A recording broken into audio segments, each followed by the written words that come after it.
येऊ नये म्हणून मुद्दामच कुशल आलो आहे. कुणी बोलावलं होतं तुला? गावचा चव्हाटा आहे हा. इथे कुणी कुणाला अडवायला कुणाच्या एकट्याच्या बाप दादांनी कमावलेली इस्टेट नाही ही. तुझ्या बापजाचं इस्टेट आहे मग बोल ना. देवदत्त बोल काय? खाली बाईस. चांगल्या कार्यक्रमात कळीचं बियाणे पेरू नकोस. एवढी भाषाबाजी करायची हौस होती पण तो अगोदर यायचं होतं. इथं उभारून बोलायला कुणाच सांगून घेतलास तू? मला इथे कुणाची हुकुमाची गरज नाही. जणू का गावचा राजा असलेला तोरात बोलतोय. धबधब्या बुवा, या जुगाई देवीचा मानकरी आहेस ना तू? बसव या पोराला खाली. हा काय मला खाली बसवतो? पालखी नाचवतो जुगाई देवीची आणि आरती ओवाळतो ह्या हलकट पुढाऱ्यांची. धबधब्या बुवा, ऐकून काय घेतोय? अरे चौखांब्यात जापसाळ करून याची बोलती म्हणतात. त्याच्या खोटं बोलण्यानं त्याच्या जाप सलात तेवढा दम उरला असता तर तुमच्या मागणं झोळी घेऊन कशाला फिरला असता तो? गौरव काय बोलतोस हे तू? आवाज करायचा नाही. स्वतःच्या एकट्याच्या हिमतीच्या तोरात वावरायला हा मान काय तू स्वतःच्या हिमतीवर कमवलायस? हट्टे बुवा, हे अति होत आहे. हा बिस्कट न फुटलेला पोर तुला शहाणपणा शिकवतोय. इथूनच का गाव राटीला गारानं कायमची दातखिळी बसू द्यायची. आधी त्याचीच दातखिळी बसलीये. ती उघडायला किलोभर कांदा ठेचत त्याच्या नाकावर. गौरव पावलं पावलांनी खोटं बोलणाऱ्या कुणाकुणाच्या जापात किती दम आहे ते लोकांनाही कळू दे. गौरव अरे तुझ्या जापात एवढा दम उरला असेल तर ह्यांची संगत सोडून देवाकडून आपलं भलं करून घे. हट्टे बुवा, गप्प बसून या पोराचं ऐकून घेतोस. दुसरं काय करणार तो?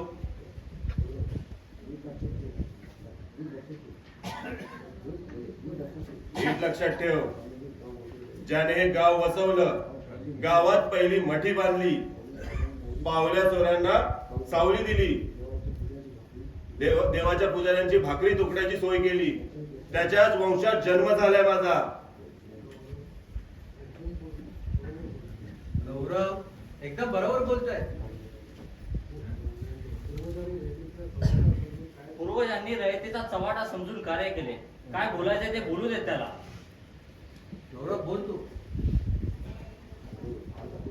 आज आपण पोलीस पाटलाचा वाढदिवस साजरा करण्यासाठी एकत्र जमलोय, त्याबद्दल मला आनंद आहे. शाबास, याला म्हणता स्वाभिमानी माणूस. वाजवा रे टाळ्या. बोल, पुढे बोल.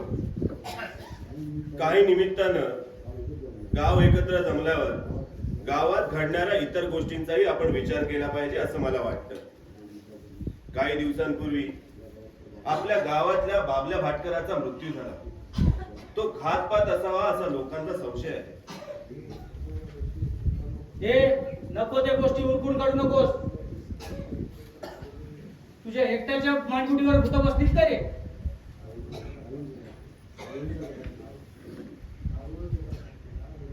दारूने त्याचा घात केलाय लोकांना माहित आहे. गप्प का? आपण कशाला बोला? आपल्यावर सगळ्यांचा डोळा असं वाटत असेल त्याला. गौरव, उभ्या गावाला खरी वाटणारी गोष्ट तुला एकट्याला खोटी वाटायला तुझ्या अंगात पूर्वजांचं वारस झालं की काय? अरे या लबाड पोराचा कळवळा तुम्हाला नाही कळायचा. बाबल्याबद्दल कळवळा राखून त्याच्याकडे राहत असलेल्या मेंढीला पटवायचा विचार असेल याचा. नाती गोती विसरून वागायला नीच नजरेची अवलाद नाही माझी. दादासाहेबांनीच बोलतोस तू. नीचपणा कसा असतो ते दाखवूयाला आपण. शिंग मोडलेल्या बैलांच्या ढुरकाणावर घाबरणार नाही हा गौरव. गावात घडणाऱ्या गोष्टीच्या चा न्यायनिवाडा करायला गावच्या मोरक्यांच्या वाचा बसल्या असं वाटतं तुला? वाचा बसल्याप्रमाणेच गप्प बसले ते गावचे मोरके. म्हणूनच बाबल्याच्या मृत्यूची चौकशी करण्यासाठी मी पोलीस खात्यात अर्ज करणार आहे. मग कर ना अर्ज. कुणी अडवलं तुला? अरे कुत्र सुद्धा विचारणार नाही तुझ्या अर्जाला. जाईल कचऱ्याच्या टोपलीत. मंडळी, त्या अर्जावर मला तुमच्या सह्या हव्यात. करा ना सह्या? हो हो करूया सया. अरे काय करू ना सया? कोण बोला रे सया करू म्हणून? सगळी मंडळी तयार आहे. करू देत त्यांना सह्या. देवदत्त, काय करायचं ना ते तू आणि मी करूया. इथे कुणाची मध्ये मध्ये लुडबुड नकोय. चला, कार्यक्रम संपला. सगळ्यांनी आपापल्या घरी जा. चला. कार्यक्रम संपला दादासाहेब? हे बघ, मी सांगितलं म्हणजे कार्यक्रम संपला. जा, सगळ्यांनी जा आपल्या घरी. जा जा जा, निघा. बघितलंस ना माझ्या एका इशाऱ्यावर कसे सगळे चालते झाले. तू कशाला थांबलायस? मुकाट्यानं घरी जा, नाहीतर नाहीतर काय? हात उचलाल माझ्यावर. विश्वासरावांची औलाद तुमच्या धमकावणीला घाबरत नाही.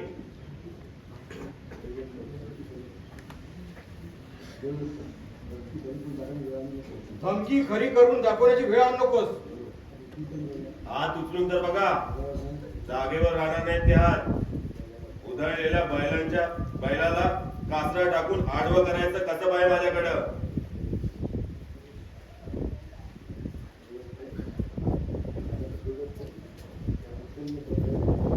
देवदत्त, या मस्तावलेल्या पोराच्या नडीचा घोट घ्यायला हवा. हिंमत असेल तर त्याच्या अंगाला हात लावून बघा. ए, कोण आहेस तू? गावात दिसत नाही.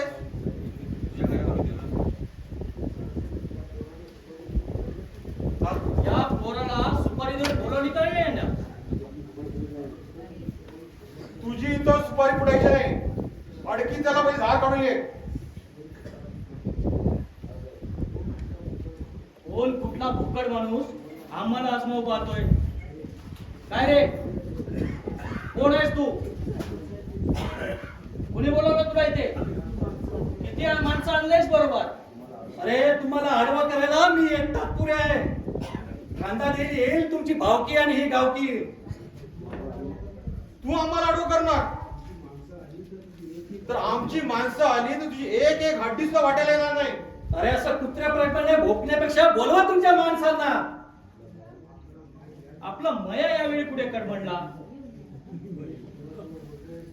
ए, कुणासमोर बोलतोय माहिती आहे तुला? अरे मया कुठे कडमडला? गजाकडे बसलो होतो. विचार झाल्याचा धक्के कोणी निरोप पाठवला म्हणून वासूची बाई घेऊन पटकन आलो इकडे.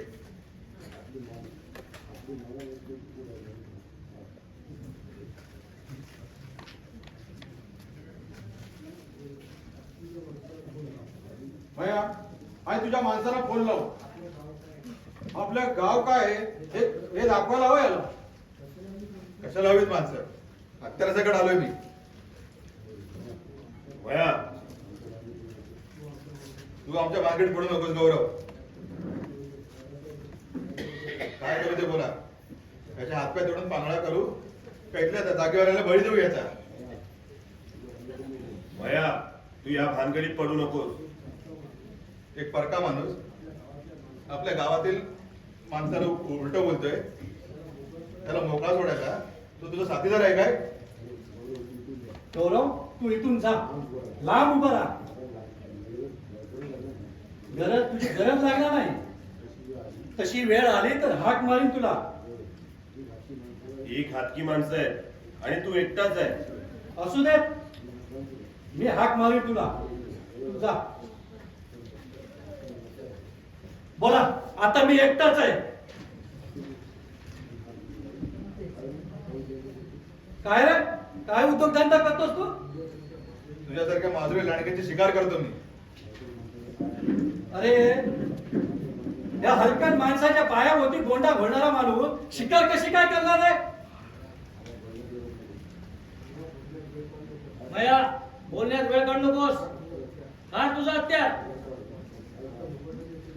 आता मुकाट्याने इथून जातोस का अरे तू? बापरे, चाकू.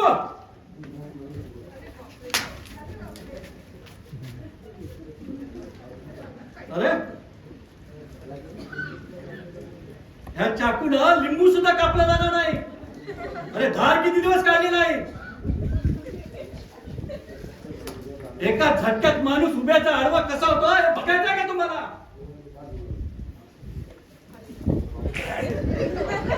असं घाबरू नका. बाबल्याचा खुनी कोण हे कळेपर्यंत तुम्हाला जिवंत ठेवायला हवं. मया अरे बाजूला हो. जाऊ दे त्याला. तुम्हाला काय वाटलं हा कोल्हा माझी वाट अडवण्याचा धाडस करील? 4 दिवस गावातल्या भानुगुडेकरांकडे राहणार आहे मी. तुम्ही लोक ओळखत असणारच त्याला. बिचाराची बायको या गावची सरपंच होती. 25 वर्षापूर्वी पोटच्या पोराला टाकून अचानक गायब झाली.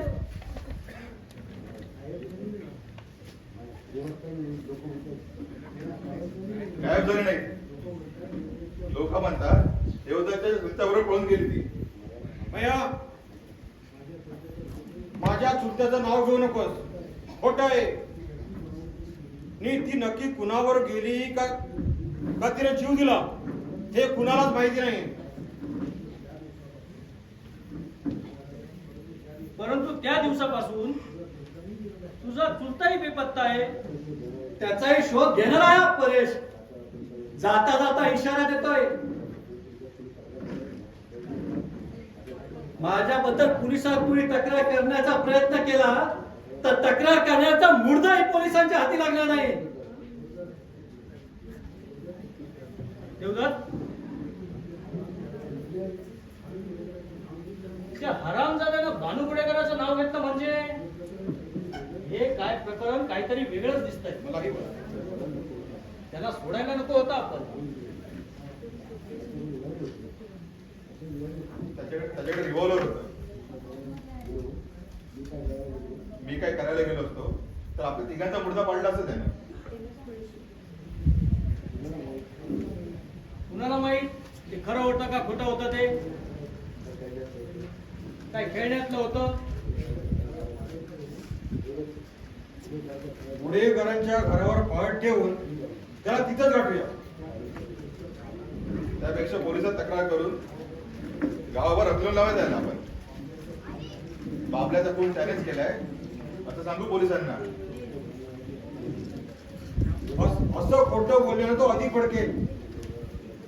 भानू घोडेकरांचं प्रकरण त्याने उकरून काढलंय तर गावात सुडाची ठिणगी उडेल. त्याचं काय? म्हणून आपण गप्पा बसायचं. नाही, पोलीस स्टेशनला जाऊया. पोलीस स्टेशनवर दबाव आणायला 10-20 साक्षीदार उभे करूया. देवदत्त, बोल ना. दत्तू तोडकराला गाडी काढायला सांग. चला.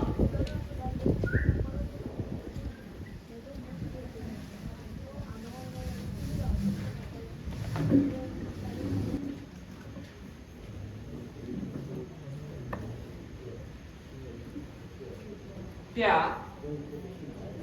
आपल्याला इथं बसवून साहेब आंघोळीला गेल्यावर बराच उशीर झाला ना रे. आणखी चवट्यावर विचार झाला. कपडे घामाने ओले झाले असतील म्हणून पुन्हा पुन्हा साबण लावत असतील. रात्रीचं प्रकरण थोडक्यात निभावलं म्हणून बरं झालं. नाहीतर आज आपल्याला साहेबांना शेवटची आंघोळ घालावी लागली असती. तरी त्यांची गावात सुटका व्हायची नाही. अरे म्हातारे मेल्यावर सुद्धा होळीत बनवून छळतील गावाला.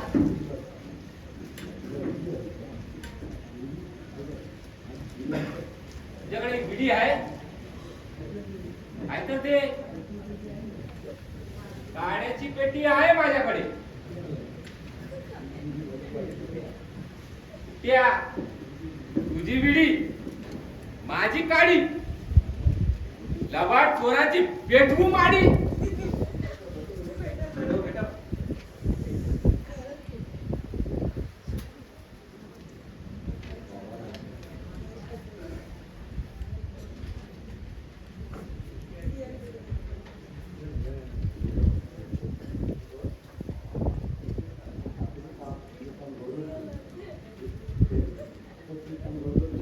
आता ते काम गौरवच करेल. उलट्या काळजाची माणसं आहेत ती. त्याच्या जीवाला दगापट्टा करायची. आपल्याला लक्ष ठेवायला हवं.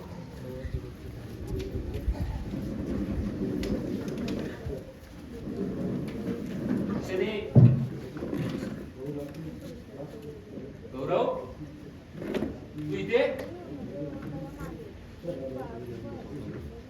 गौरव रात्री एवढा खिचट झाला असताना तू इथं. सावध राहा बाबा. केसानं गळा कापणाऱ्याची जात आहे ही. मी चांगलं ओळखून आहे की कला.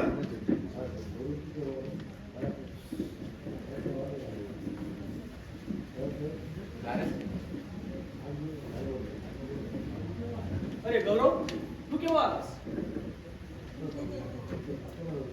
आता झाला तो. काही हरकत नाही. आता तुम्ही निघा. बरं चले फुट्या.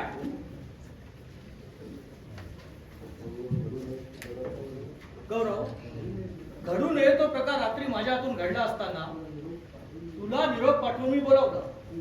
तू येशील असं वाटलं नव्हतं मला. तुमच्या कोल्हे गोईला घाबरून मी दडी मारून बसेन असं वाटलं होतं तुम्हाला? नाही. अरे तू या टगेवाडीचा ढाण्या वाघ आहेस हे मी ओळखलंय तुला. ढाण्या वाघ शेळ मांजराला घाबरणार नाही. तुम्ही मला का बोलवलं ते सांगा. आजवरच्या मला बदनाम करण्याच्या कारवाया तुझ्या सहन केल्यात मी. दुसरं काय करणार? जे सत्य दिसतं तेच बोलतो मी. तुझ्या एकट्याच्या डोळ्यांना सत्य दिसतं. बाकी गाव काय आंधळ्या माणसांचा आहे का रे? त्या बाबल्याचा घात दारूने केला हे लोकांना पटलंय. कुणालाही पटलेलं नाही. उघडपणे बोलण्याचं धाडस नाही म्हणून लोक गप्प आहेत. हे प्रकरण पोलिसात द्या असे काही लोक म्हणत होते. त्यांना तुम्ही गप्प केलं. होय, मुर्द्याची चिरफाड होऊन त्याची विटंबना होऊ नये असं वाटत होतं मला. सर्वांच्या साक्षीने पंचनाम्यावर सह्या घेतल्यात आपण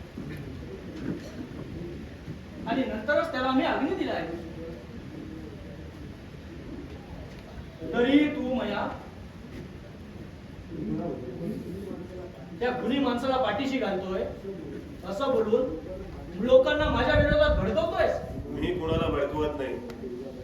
सत्य उजेडात आणण्यासाठी मी पेपरवाल्यांना बातमी दिली आहे. ती बातमी तू दिलीस? हो. अरे तुझ्या आगाऊपणामुळे गावातल्या गरीब बिचाऱ्या माणसांच्या हातात बेड्या पडतील. कशाबद्दल? खुनाचं सारखं प्रकरण गावात दडपून टाकल्याबद्दल. म्हणजे बाबल्याचा खून झालाय हे कबूल आहे? हे बघ, वकिली भाषेत आणि शब्दात अडकवू नकोस मला. त्यातच तुझं भलं आहे. माझं भल्याचं कधीपासून विचार करायला लागला तुम्ही? तुमच्या धंद्यासहित चांगलं ओळखतो मी तुम्हाला. अरे तरी माझ्यासमोर ताट मान करून बोलतोयस? आजवर मी जे केलं ते गावच्या भल्यासाठी केलं.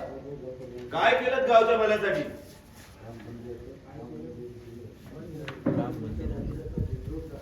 राम मंदिराच्या जीर्णोद्धार, गावासाठी पाणी योजना, रस्ता, नळ पाणी योजना हे सर्व कुणी केलं? समाज मंदिराची इमारत ही सर्व गावातली कामं कुणी केली? माझ्या मागे फिरणाऱ्या फाटकी झोळी घेऊन उंडग्या पोरांनी.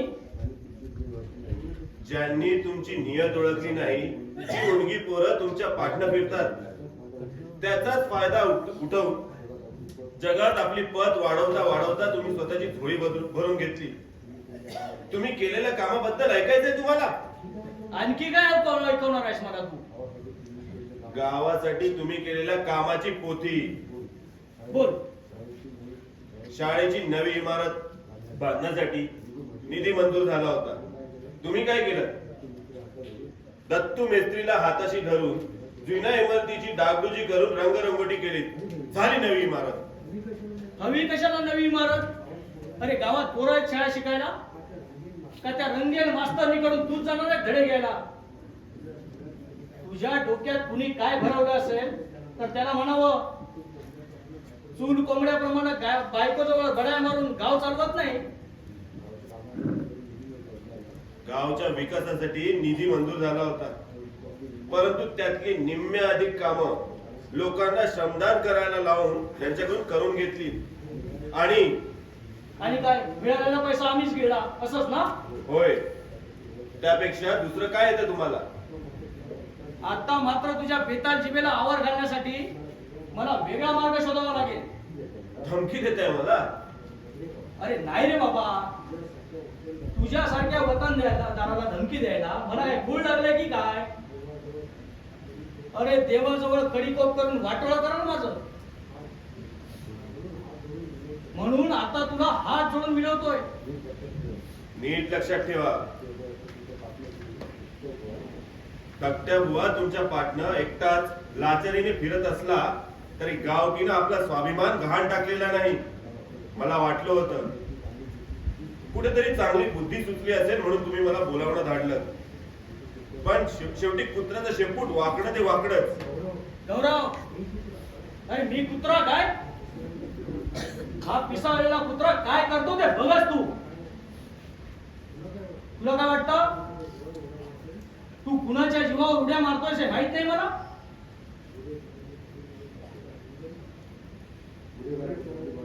पुढे कराकडे धडी मारून बसलेला गुंड हा तुझाच साथीदार आहे. परेश बद्दल बोलत असाल तर त्याला कालच मी पहिल्यांदा पाहिले. तो कोण आहे हे मला ठाऊक नाही. तुला माहित नाही? तू सांगितल्याशिवाय तो गुन्हेगार त्याला आसरा देणार नाही. तुमच्या दोघांच्या नावासहित मी पोलीस स्टेशनला तक्रार केली आहे. आयुष्यात एवढंच चांगलं काम केलं, आता सगळ्याच गोष्टींचा सोक्ष होईल. गौरव, नीट लक्षात ठेवा, आजवर या विश्वास नावाच्या घराण्यानं गावच्या चोखांब्याची इब्रत राखताना कुणा बांडगुळ्याची पर्वा केली नाहीये. आपल्या आजा पंजाप्रमाणे गावचा म्होरक्या बनायचं काय तुला? अरे त्यावेळी माणसं अडाणी होती, ते शहाणपण आता नाही चालायचं. हे बघ, उगाच नाही चांदूरकरांच्या भावकीनं देवाच्या इमारतीवर कब्जा मिळवला. हे बघ, तुला शेवटचं सांगतोय, वेळीच शहाणा हो, नाहीतर तुला सुद्धा त्या बाबल्याच्या वाटेने जावं लागेल. म्हणजे बाबल्या कुठल्या वाटेने गेला हे ठाऊक आहे तुम्हाला? गौरव, पुन्हा पुन्हा मला दिवसण्याचा धाडस करू नकोस. हे बघ, शेवटचं सांगतोय, नाहीतर पुन्हा हात उघडण्याचा प्रयत्न केलात तर हात जागेवर राहणार नाही. अरे बापरे, गौरव, तू साहेबांचा हात पकडलास? पुन्हा माझ्यावर हात उघडण्याचा प्रयत्न केला तर आता साहेब पायी जागेवर राहणार नाही. आता मात्र या पोराला आता घडवायलाच हवी. गौरवच्या वाटेला जाऊ नका, उगाच सुडाचा वनवा पेटेल. सुराचा वनवा पेटून गावची रांगोळी झाली तरी चालेल, पण माझा वरी जिवंत राहता नाही, हे शेवटचं सांगतोय. जय शिवाजी.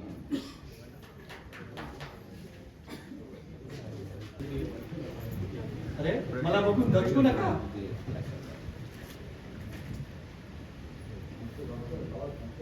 आमच्या गावात येऊन माझा कैवार होऊन चव्हाट्यावर दादासाहेबांना आजमावणारा कोण आहेस तू? वेळ आल्यावर चव्हाट्यावरच माझी ओळख करून देणार आहे. त्याच वेळी या लोकांना कळेल माझा गावाशी काय नातं आहे ते. दादासाहेबांपासून तुम्हाला सावध राहायला पाहिजे. तूप धरून बसणाऱ्या विषारी काळ सर्पाची जात आहे ती. माझी खात्री आहे त्याची माणसं तुझ्या पार्टीवर असतील. असू देत. नीतिमत्ता पायदळी तुडवून माणुसकीचा मुर्दा पाडणाऱ्या गाव गुंडांना अद्दल घडवण्याची तुझी ईर्ष्या बघून अरे तुला मदत करण्यासाठी मी तुझं गाव शोधून इथपर्यंत आलोय. त्या डोमकाळ्यांची मला नाही भीती वाटत. समोरासमोर आपल्या वाटेला जायची त्याची हिंमत नाही. नाही, मागून दगाफटका करणारी विषारी काळ सर्पाची जात आहे ती. हे मला सांगण्यापेक्षा त्यांच्यापासून तुम्ही दोघेही सावध राहा. तसा तुमचा हा भाऊ तुमच्या पाठीशी आहेच. खरंच आज तुम्ही माझ्याशी भावाच्या नात्याने बोललात ना, ते ऐकून खूप आधार वाटला हो. आता आपण तिघांनाही बाबल्याच्या खुनी शोधण्याचा प्रयत्न करूया. मी पोलीस खात्याकडे अर्ज केलाय. पोलीस आपली मदत करतीलच. आपण आपल्या परीने त्यांना मदत करूया.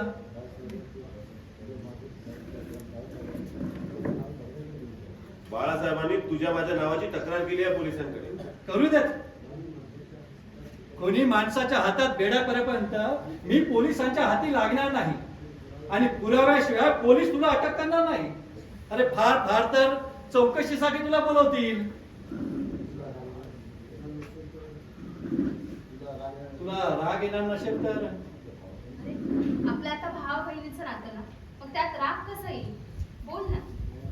मया तुझा मावस भाऊ असला तरी गावातल्या त्या डोमकाळ्यांच्या सोबत वावरतोय तो.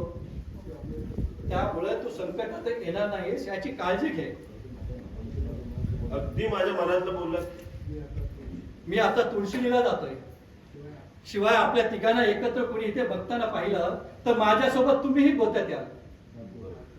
ठीक आहे, रात्री भेटू आपण. गौरव, अरे इथे मी माझ्या मावस भावाच्या म्हणजे त्या मयाच्या सांगलीवरून त्याच्या भरवशावर या गावात आले.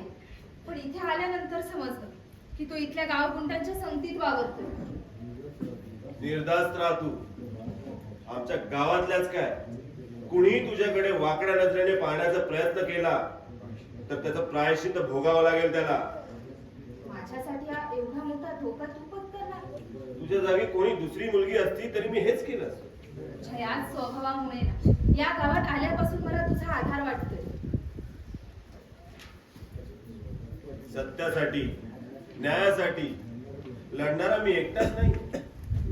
अशी अनेक जण आहेत.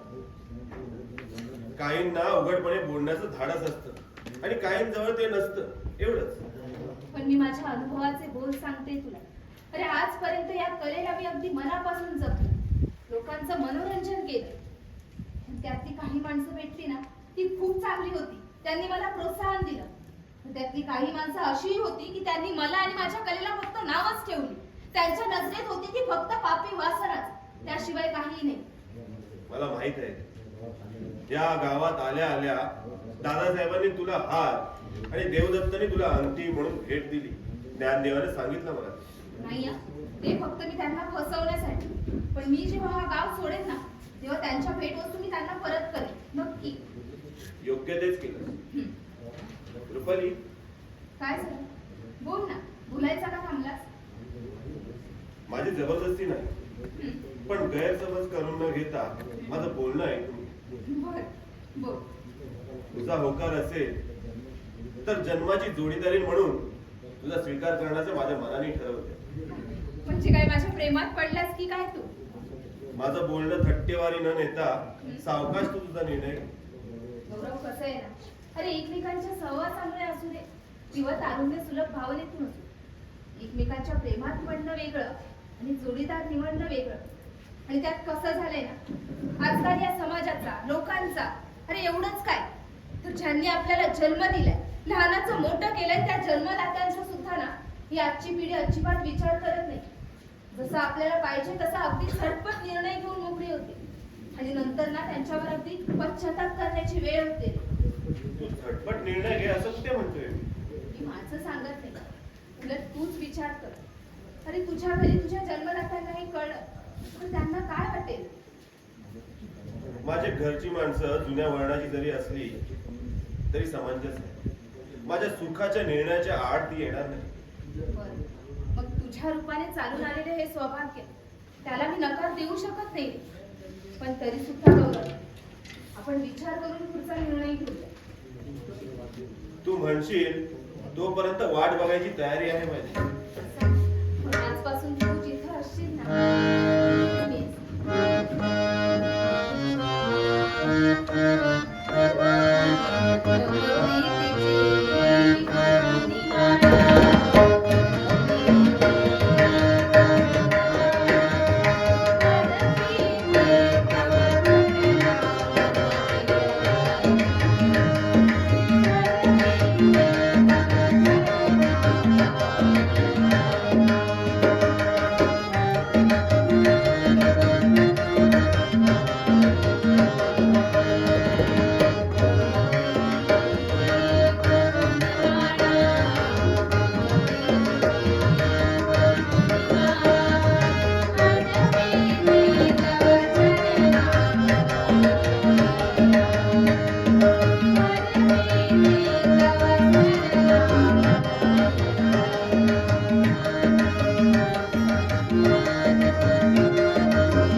तुला वाटतंय तसं काही नाही फुकट्या नाना.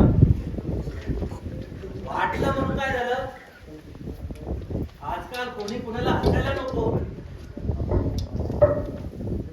पुण्यात माझ्या पुतण्यानं एका भैयाच्या बायकोशी लग्न केलं. आपल्या सोमना नानाच्या पोरीनं एका ट्रक ड्रायव्हरशी लग्न केलं. असे एक ना अनेक घटना घडत आहेत. तुला ठाऊक असतील त्या. मित्रांचं सोड, तुम्ही ज्यांच्या संगतीत वाढता तो दादासाहेब या वयातही वाया गेल्याप्रमाणे वागतोय ते बघा. जातो मी. उगा शब्दाशी शब्द वाढायचा आणि परक्या बाई समोर तू आमची आबरूचं इज्जत मांडायची. आपल्या बारक्या नानाचं तत्व लक्षात ठेव. तो म्हणतो भाडा आराख्यात असापर्यंत त्याला रुजू करावा आणि पोरापोरींना आडोशाची सवय सटक लागण्यापूर्वी त्यांचं लग्न करावं. येतो मी. रुपाली, हा पुट्ट्या नाना आता मीठ मसाला लावून दादासाहेबांचे कान भरेल. मी त्याला घाबरत नाही, परंतु तुला कोणी नावं ठेवू नयेत म्हणूनच आपल्याला लवकरच निर्णय घ्यायला हवा. चल.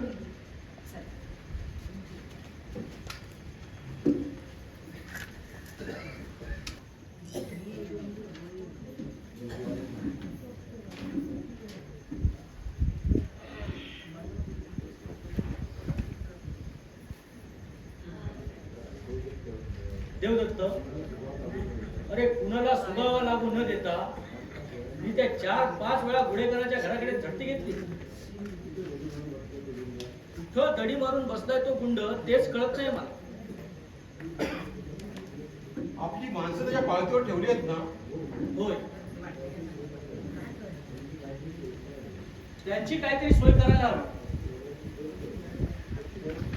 एक काम कर, एक 5-25 हजाराची सोय कर. मी अरे म्हटल्यास आपण दोघं जण करूया. माझ्या दारात का पैशाच झाड उगवलंय असं वाटतं तुम्हाला? त्या नाचीला सोन्याची अंगठी देताना पूर्वजांनी जमिनीत पुरून ठेवलेला सोन्याचा अंडा मिळाला की काय तुला? साहेब, या वयात कशाला तुझ्या हपे काढून घेताय? तुम्ही जो तिला सोन्याचा हार दिला तो काय बापच्या जमिनी घाण टाकून? तुला कोणी सांगितलंय? डोळे मिटून दूध पिणाऱ्या बोक्याच्या पाठी धपाटा घालण्यासाठी टपून बसलेल्या गौरवनं गावात तुमच्या नावाने दवंडी पिटवली. त्याच्या शब्दावर कोण विश्वास ठेवेल? भलत्यात गुरमी थावू नका. गौरववर विश्वास असल्यामुळे त्यानं केलेल्या अर्जावर लोकांनी पटापट सह्या केल्या. पोलिसांचा ससा मेरा लागेल आपल्या मागे. अरे कोण विचारतंय अशा अर्जांना? जाईल कचऱ्याच्या टोपलीत. दारू भट्टीवाल्या तोडकरांना बाबल्याच्या दारूत विष मिसळलं. हे तुला कोणी सांगितलं? काल माझ्यावर माया बसला होता प्यायला. दारूच्या नशेत खरं ओकला तो. ते विष मायानं नेऊन दिलं होतं तोडकरांकडे. हे जर तसं असेल तर मयाची गय करून चालणार नाही. त्याला शिक्षा व्हायलाच हवी. मायाकडे विषयाची पुडी तुम्ही दिली होती ना, हे सुद्धा बरळला तो. माझं नाव घेतलं त्या बेवड्यानं. एवढं भडकताय कशाला? आपला माणूस आहे माया, करू शांत त्याला. होय, नाहीतर नशेत माणूस काही बनवतो. मायाचं राहू द्या, पण मला वाटतं गुन्हेगाराला शिक्षा व्हायला हवी. कठीण आहे का? गुन्हेगाराला शिक्षा व्हायला साक्षी पुरावे लागतात आणि साक्षीला उभं राहणाऱ्यांच्या आपण पंचनाम्यावर सह्या घेतल्या. म्हणजे खुनाचं प्रकरण दडपण्यासाठी सर्वांना अडकवण्याचा डाव खेळला तुम्ही. अरे हे बघ, जर आता आपण काही करायला गेलो तर पोलीस पाटील या नात्यानं पहिल्यांदा तूच अडकशील. हे तुला आणि मला नाही परवडणार. असं असेल तर पोलीस पाटीलचा राजीनामा देतो. रागानं पुढ्यातलं ताट फेकलं म्हणून पोट भरणार नाही आपलं. त्यासाठी बायकोच्या कळाने घ्यावं लागतं. देवदत्त, मया नशेत पडला यावर विश्वास ठेवतोस तू? मया खोटं कशाला बोलेल? अरे नशा करणारी माणसं जर खरं बोलली असती तर साक्षीदारांच्या पिंजऱ्यात उभं राहणाऱ्यांच्या नशा पाण्याची सोय सरकारनेच केली असती. तुम्ही तर नशापाणी न करता तुझ्या भल्याचा विचार करतोय मी. तुला काय वाटलं त्या नाचीला मी हार देऊन तिला पटवू बघतोय? तुमच्या मनात काय चाललंय हे कळायला मी काय बघत नाही. हे बघ, ती नाची तुझ्या मनात भरले ते ओळखलं मी. तिला हार देऊन मी तिला चहा पाण्यासाठी बोलवलं, कारण ती आल्यावर मी तुझा विषय काढणार होतो तिच्या समोर. माझा विषय? अरे माझ्या संगतीतली माणसं खुश असावी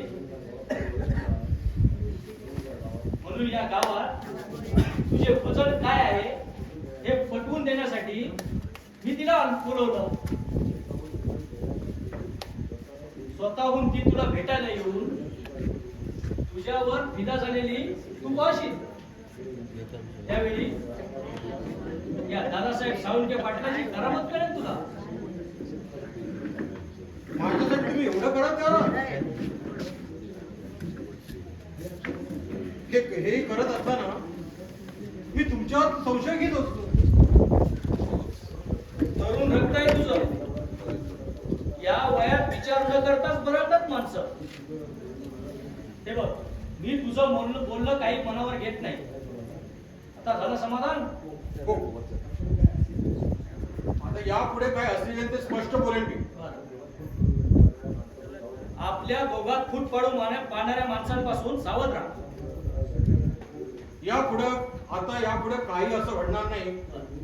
आता येऊ मी?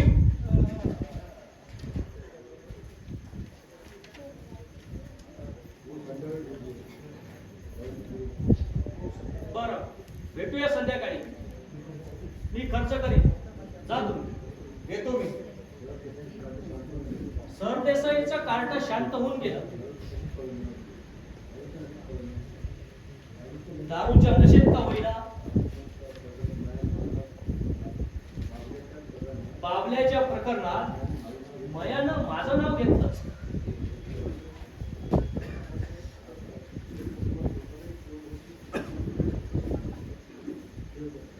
देवदत्त, हा दादासाहेब आता तुम्हा दोघांनाही कशी तुमची तोंड बंद करतो ते पाच.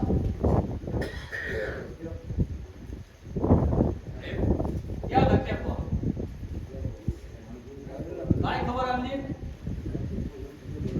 मया टेम्पो घेऊन कुठे गोव्याला गेलाय वाटतं. हो, जाऊ दे. त्याची आहे का घरी? गौरवला सोडून ती कुठे चाले? मला वाटतं तुम्ही तिच्या वाटेला जाऊ नका. का? गौरववर फिदा आहे ती. तो तिची राखण करत असावा. माझ्या कानावर आली ती खबर. परंतु गांधी माशीप्रमाणे डसणारा दादासाहेब साळुंके पाटील मधाचा गोळा त्या गौरवच्या हाती कधी लागू देणार नाही. प्रकरण अंगाशी येईल असं काही करू नका. राखण्याचा डोळा चुकवून शेळीची शिकार करणारा दादासाहेब साळुंके पाटील आहे तुझा. कुणी विचारलं तर सांग, साहेब लांब कुठं शिकारीला गेले. सांभाळून जा. वाघीण पिसाळली तर रक्तबंबाळ होऊन या. उगाच अब्रूचा पंचनामा व्हायचा. येतो मी. त्या वाघिणीला पिंजऱ्यात अडकवल्याशिवाय हा दादासाहेब साळुंके पाटील या झोप लागणार नाही.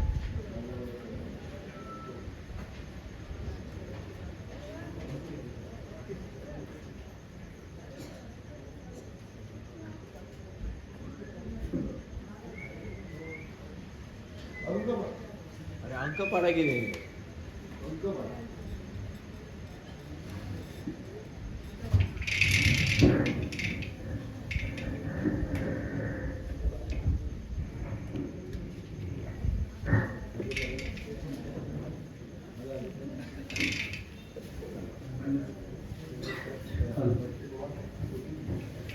विठोबा गोपाळ सावंत पाटील यांच्याकडून नाट्य मंडळास 1000 रुपयाचं पारितोषिक मिळालं आहे. मंडळ त्यांचा आभारी आहे.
अरे घंटा वाजवा गेले तू.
ही बाबी काय पब्लिक आहे का गेला रे.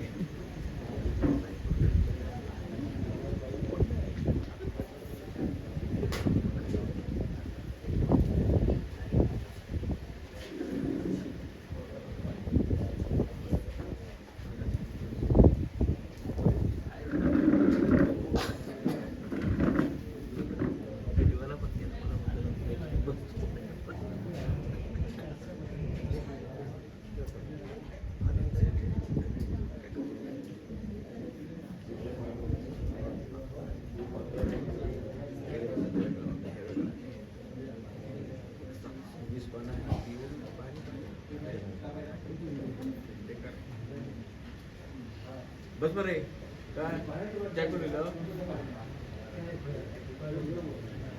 दुकान नाही सगळी दुकानं कुठे असतात चाय हो काय चाय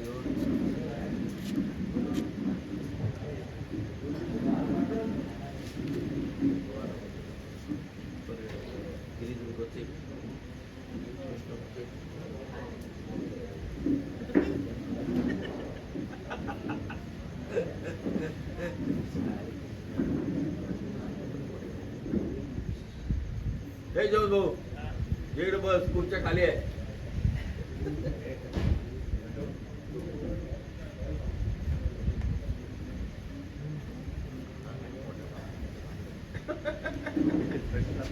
इकडे पडतं बांधाय आवडतं ना, तरी आपले तो.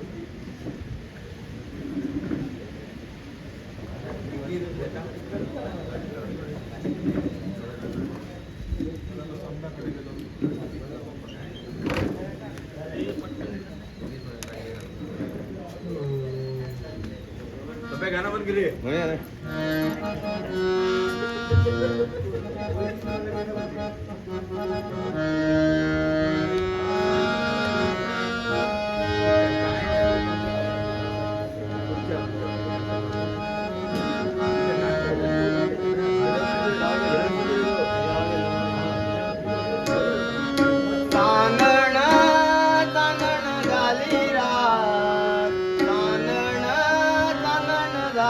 आई भवानीची पाहत होतो आई भवानीची पाहत होतो आई भवानीची पाहत होतो चांदण चांदण झाले रा चांदण चांदण झाले रा आई भवानीची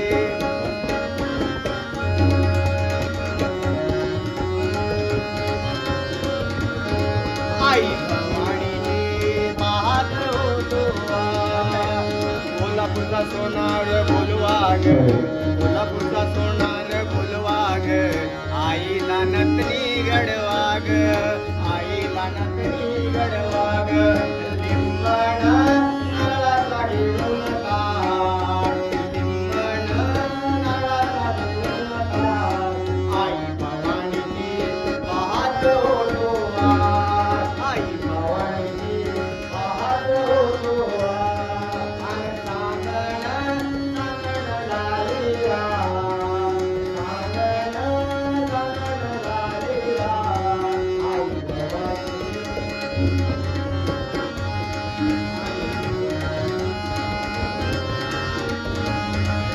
अन मिरविलचा सुतार बोलवा ग आईला बिरदन घडवा ग मिरविलचा सुतार बोलवा ग आईला बिरदन घडवा ग हळदीन कुंकवाचा घेऊन ताट हळदीन कुंकवाचा घेऊन ताट आई भवानीची पाहत होतो आई भवानीची पाहत होतो आणि चांदण चांदण झाले रा चांदण चांदण झाले रा आई भवानीची पाहत होतो आई भवानीची पाहत होतो अन पाटण्याचा शिंपी बोलवा ग आईला चोळी शिवा ग पाटण्याचा शिंपी बोलवा ग आईला चोळी शिवा ग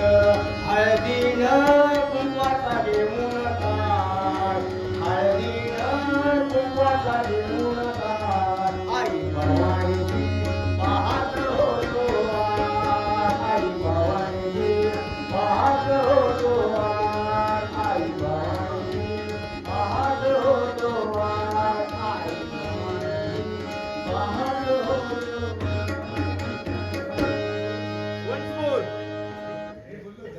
Once more. Not once more. याचा बी अपमान आहे आमचा. कसला रे मनस मला काहीतरी लागता वाय समजला मा जेवण भाऊ काय सांगतो once more हा? मग तू येतो उद्या जेवण भाऊ कडे.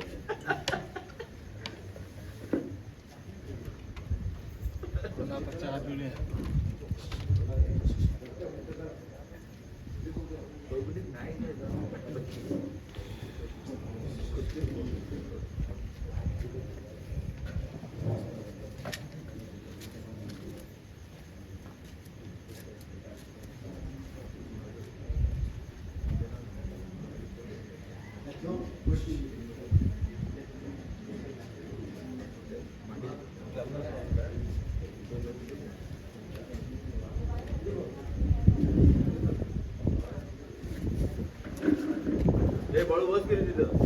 कुठं बसू त्या पेटीवर इथं मागं बसू की इथं बसू कुठे बसू मला वाटतं इकडे बसलेलं बरं मध्ये मध्ये बघून बसायचं ते वन्स मोर म्हटल्यावर तो गेला की तुझा मित्र.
हे कधीपासून शोधतोय तुला?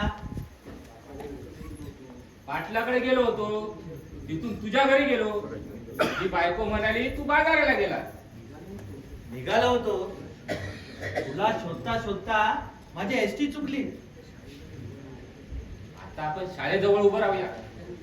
फुकट घेऊन जाणारा एखादा ओळखीचा रिक्षावाला भेटतो काय ते बघूया. लवकर गेलो असतो तर पोरांसाठी वडापाव देऊन आपल्या चहा पाण्याची सोय करणारा एखादा पाहुणा सोयरा भेटला असता बाजारात. आपली सवयच आहे, जाताना रिकाम्या पिशव्या घेऊन जायच्या आणि पुन्हा कुणाला टोप्या लावून त्या भरून आणायच्या. आता हे धंदे सोडले पाहिजेत आपण. आता मेल्याशिवाय ही सवय सुटायची नाही रे. नमस्कार बाई. काय मग तुम्ही इकडे कुठं वाट वाकडी केली? हा वाट सरळच आहे. हो का? तर आम्हीच वाकडी तिकडी पावलं टाकीत सरळ वाटेने मधल्या वाटेने निघालोय. कुठं निघालात कुठं? बाजाराला. तुम्हाला काय सुक पक्का आणायचंय का? नाही नाही राहू द्या. माझ्यासाठी तुम्ही काय बी त्रास घेऊ नका.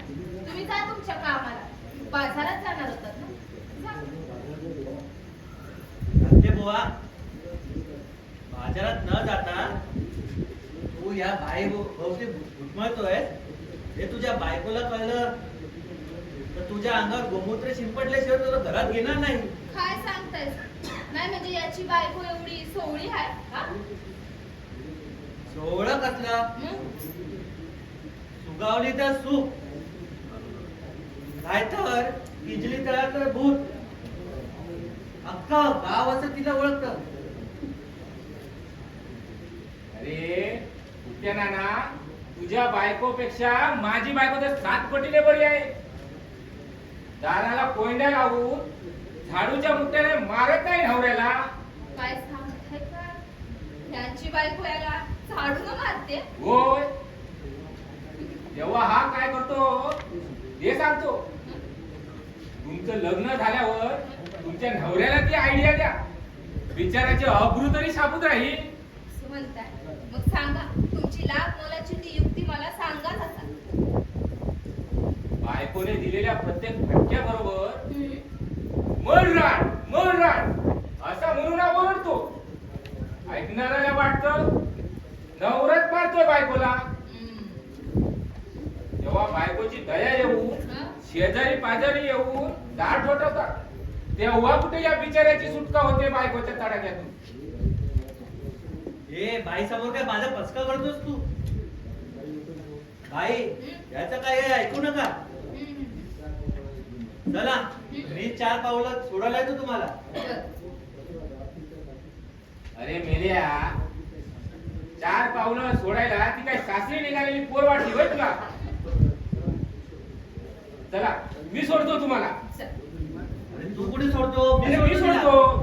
अरे मी सोडतो. मी सोडतो. अरे मी सोडतो. अहो तुम्ही गप्प बसाव. हा? काय चाललंय तुमचं? उपट्या, बाईला त्रास देऊ नको बघ. त्यांच्याकडे आपण पाणी भरू.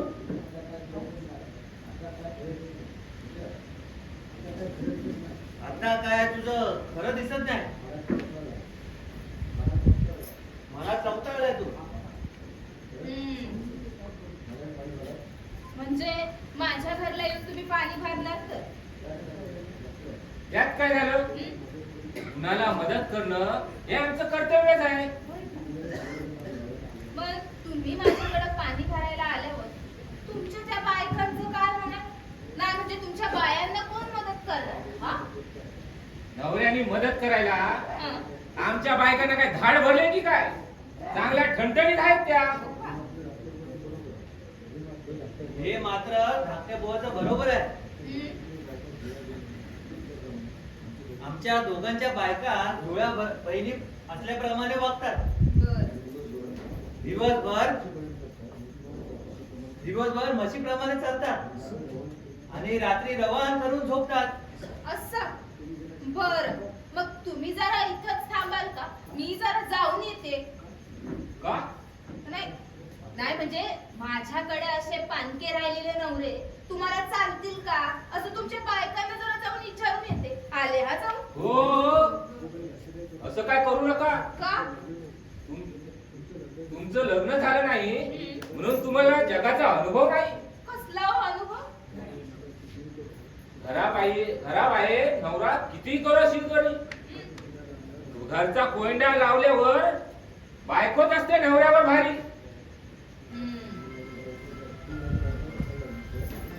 तुम्ही जर माझ्या बायकोला कळ लावली तर ती ताबडतोब फोन करून बायको आपल्या आवशीला बोलून घेईल आणि दोघी मिळून शेंगा सुकवायला घातलेल्या आड्याप्रमाणे मला सुकवतील. असं कसं? हा? पण तुमच्या बायकांना पण कळायला पाहिजे. तुम्ही परक्या बाईकडे जाऊन आपले नवरे कसं पाणी भरण्याचा पराक्रम करतात नको ते. नको नको नको, हा? वाटलं तर तुझ्या पाया पडतो मी. नको नको, भरवसा नाही बाबा तुमच्या पुढाऱ्यांचा. पाया पडायला म्हणून याल आणि मलाच पाडाल. राहू द्या. अहो तेवढे हलकड असतो आम्ही, तर अशी स्वतःची फजेती करून कशाला घेतली असती? असं म्हणतायचा? मग पाडा, पाया पाडा. त्या आजूबाजूला बघा कोण येते का, नाही तर या पाया पडण्याची खबर गावात जाईल आणि बायको सोड चिठ्ठीचा नारळ देईल हातात माझ्या. असं असं तर मग राहू द्या, काय गरज नाही द्या. बरं झालं बाबा ज्ञान तू आला देवा. असा. अरे तू बोलत बस यांच्याशी, मी जाते. ज्ञानदेवा, तू कधी आलास? असा तुमचा तमाशा लांबून बघत होतो मी. खरं की काय? गावात बोलू नको कोणाला. नाही बोलला. आता माझ्या बरोबर चला. अरे जन्या जानसकरांची म्हातारी कधी गेली? लाकडं आणायला गेली होती. पाय घसरून पडली बांधावरून. तिला डॉक्टरकडे घेऊन जायला हवं. आम्हाला कुठे आहे एवढा वेळ? का? बाईच्या पाया पडायला होता ना वेळ. आई गुपचूप गेली. तू कशाला ढोल पिरवतोस? जा त्या म्हातारीला डॉक्टरकडे घेऊन जा. मी एकटा कसा नेणार? बरोबर कोणी नको. तिचा लेख जणे आहे ना. असून नसल्यासारखा मेला तो. दिवसभर असतो घरात म्हणून बायको घेत नाही त्याला घरात. मग असं कर, कुणाच्या तरी रिक्षात घेऊन त्या म्हातारीला घेऊन जा, नाहीतर तिच्या सुनेला घेऊन जा. ती कशी येणार? का? तुझ्यासारख्या सज्जन माणसाबरोबर जायला तिला भीती का? नाहीतर पुन्हा बरोबर तरी उंडकतेस ती रात्री अपरात्री. माझी भीती वाटत नाही तिला, पण सासू कधी मरते त्याचीच वाट बघते ती. तसं बरोबर आहे तिचं. वाटेला लागायचं सोडून आता जगून काय ती काय बंगले बांधणार आहे लेखा सुनासाठी? उगाच खायला खाल आणि गुईला भात. काय बोलताय तुम्ही? जना लहान असताना त्याचे बाबा गेले. म्हातारीने गावात कष्ट करून वाढवलं त्याला. तो हा असा कपाळ गळंडा निघाला. सून भेटली ती पण अशी. म्हणून म्हातारीने आता जगाची आशा धरू नये. ज्ञानदेवा, तू एक काम कर. म्हातारीला सुखाचं मरण यावं म्हणून गाजऱ्याच्या बियाचा काढा करून दे. मरता मरता तुला आशीर्वाद तरी दे.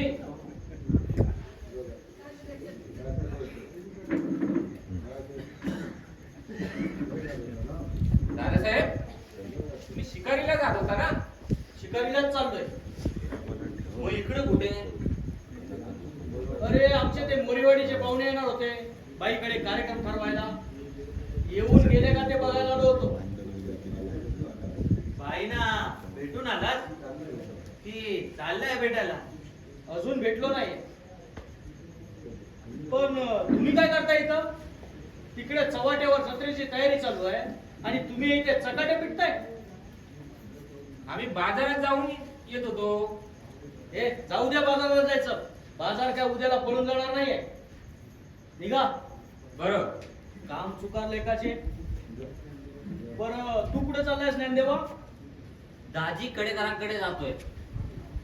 फार लांबच चाललायस. एक काम कर, त्या बाईच्या घरी माझ्यासारख्या एकट्याने जाणं बरं दिसत नाही. त्यात काय झालं? काम असेल तर जा. नको, मी इथंच थांबतो. तिला मी 2 मिनिटासाठी फक्त बोलवलंय म्हणून सांग. त्याच वाटेनं चाललायस ना? हो, तुमचा निरोप मी सांगतो आणि मी पुढे जातो. बर चालेल. मी सुद्धा त्या कार्यक्रमाचं काय झालं ते विचारून परत जाणार आहे.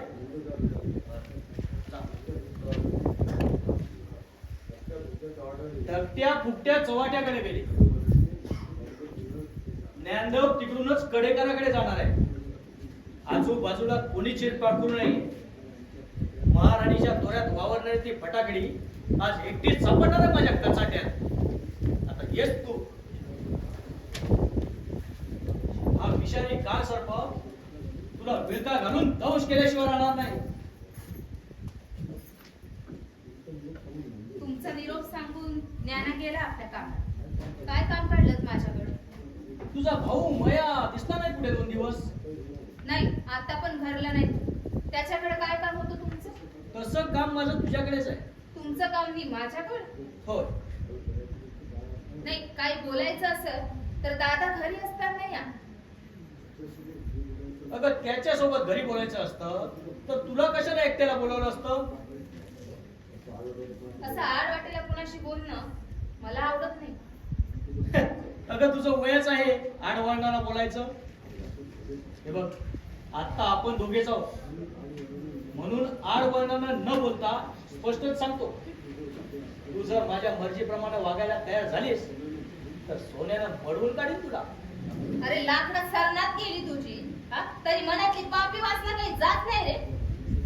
अगं माझ्यासाठी नाही, तुझ्या सुखासाठी बोलतोय मी. ते मला समजलंच. जेव्हा मला भेट म्हणून तो सोन्याचा हार पाठवून दिलास ना, तेव्हाच समजलं होतं मला. अगं विषारी सापाला बघून घाबरल्याप्रमाणे असं कळतेस काय? हा का? अरे तुझं थोबाड बघायला? हे ना बघून. अरे हाडाची काडा आणि त्या थोबाडाचं झालंय तुंतुन तुझ्या. अशी हाडं अजून मजबूत आहेत. फटक्या कुत्र्याचे दात सुद्धा ना अजून मजबूत असतात. त्याला चघळताना उपयोगी पडतात. ए 4 चौघात तंगड्या उडवण्याने नाची तू माझ्या समोर सीता सावित्रीचा आव्हान बोलतेस? अरे नीच हरामखोर, सोड म्हणते ना, सोड म्हणते माझा हात. अरे मी दिलेल्या हाराची कदर न करता त्या गौरवला चिकटाला काय सुनायला लागलंय? मी सोड म्हणते हा माझा काय हात. सोडणार आहात मी? अरे मुडद्या तुझा मुडदा बसवला तो. दादासाहेब ज्ञानदेव, अरे ज्ञानदेव, तू इकडे कसा काय? अरे तू गेला होतास ना? मोबाईल विसरलो म्हणून अर्ध्या वाटेतून परत आलो. तुका म्हणे आता लाभ नाही या परता, त्याशी तुझी चिंता. अरे बरोबर आहे तुझं. देवानच तुला इथं परत पाठवलं. आवडीने भावे हरिनाम घेशी, त्याशी तुझी तुझी चिंता त्याच पाशी. साहेब, अचानक असं देवाचं नाव घ्यायला कसलं संकट ओढवलं तुमच्यावर? अरे काय सांगू तुला, आज कर माणसावर काही भरोसाच राहिला नाही. लवकरच जग पुढे होणार आहे असं काही लोकांचं भाकीत आहे, आणि ते खरंही होणार आहे. म्हणजे काय भयंकर घडले की काय? अरे तुझा विश्वास बसणार नाही माझ्या शब्दावर. असं का बरं वाटतं तुम्हाला? अरे या नाचीनं माझी अब्रू मातीत मिळवण्याचा प्रयत्न केला. अरे देवासारखा तू धावून आलास म्हणून माझी सुटका झाली. अरे निर्लज्ज माणसा, अरे काय बोलतोस काय तू हा? बघ बघ बघ कसा लाज बिळा नसल्याप्रमाणे तोंड वर करून बोलते. आपण कुणासमोर बोलतोय याचं भान नाही आहे बयाला. काय वेड वाकड केले की काय हिने? अरे वेड लागल्याप्रमाणेच वागलंय माझ्या बरोबर. अरे हिला भेटून मी घरी जायला निघालो तर मला म्हणते आलाच आहात तर एखादं गाणं ऐकून जा. मग त्यात वाईट का बोलली ती? अरे पुढे अरे गाण्याचं फक्त निमित्त होतं. मी म्हटलं आता मला वेळ नाही तर एकदम माझ्याजवळ आली. अरे मला कळायच्या आत माझ्या गळ्यात गळा घालून मांजरीप्रमाणे माझ्या